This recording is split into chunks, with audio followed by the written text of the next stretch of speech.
ನಮಸ್ತೆ ಗುರುಜಿ. ನಮಸ್ತೆ ಹರ್ಷ, ಹೇಳಪ್ಪ. ಗುರುಜಿ, ಆಫೀಸಿಗೆ ಫೋನ್ ಮಾಡಿ ಏಪ್ರಿಲ್ ತಿಂಗಳಲ್ಲಿ ಭೂಮಿ ಪೂಜೆಗೆ ಗುರುಪ್ರವೇಶಕ್ಕೆ ಡೇಟ್ ಕೇಳ್ತಾ ಇದ್ದಾರೆ. ಹೂನೋ, ನನಗೂ ತುಂಬ ಜನ ಮೆಸೇಜ್ ಮಾಡ್ತಾ ಇದ್ದಾರೆ.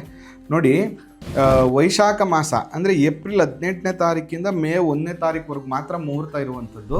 ಈ ಟೈಮಲ್ಲಿ ವಾಸ್ತು ಪುರುಷ ರಾಜಯೋಗದಲ್ಲಿರ್ತಾರೆ. ಅದರಲ್ಲಿ ಒಳ್ಳೆ ಡೇಟ್ಗಳನ್ನು ನಾನು ನಿಮ್ಗೆ ಹೇಳ್ಕೊಡ್ತೀನಿ. ನೋಡಿ, 20ನೇ ತಾರೀಕು ಅಕ್ಷಯ ತೃತೀಯ.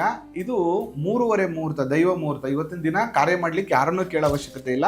20ನೇ ತಾರೀಕು ಇಷ್ಟು ಬೆಸ್ಟ್ ಡೇಟು. ಅದಾದಮೇಲೆ 23ನೇ ತಾರೀಕು ಸಪ್ತಮಿ ಪುನರ್ವಸು ನಕ್ಷತ್ರ, ಗುರುವಾರ, ತುಂಬ ಒಳ್ಳೆ ಡೇಟು. ಅವತ್ತಿನ ದಿನ ಚೆನ್ನಾಗಿದೆ. ಅದಾದಮೇಲೆ ಭಾನುವಾರ ದಶಮಿ 26ನೇ ತಾರೀಕು ಮಕಾ ನಕ್ಷತ್ರ ಇರುವಂಥದ್ದು. ವಾಸವಂಬ ಜಯಂತಿ ಇದೆ, 26ನೇ ತಾರೀಕು ಚೆನ್ನಾಗಿದೆ. ಅದು ಬಿಟ್ಟರೆ 29ನೇ ತಾರೀಕು ತ್ರಯೋದಶಿ ಹಸ್ತ ನಕ್ಷತ್ರ, ಬುಧವಾರ ಚೆನ್ನಾಗಿದೆ.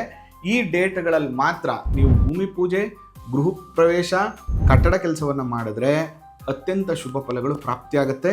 ಜೊತೆಗೆ ಈ ಡೇಟಲ್ಲಿ ನಿಮ್ಗೆ ಯಾವ ಡೇಟ್ಗೆ ತಾರಾಬಲ ಚಂದ್ರಬಲ ಬರುತ್ತೆ ಅದನ್ನು ಸ್ವಲ್ಪ ನೋಡ್ಕೊಳ್ಳಿ.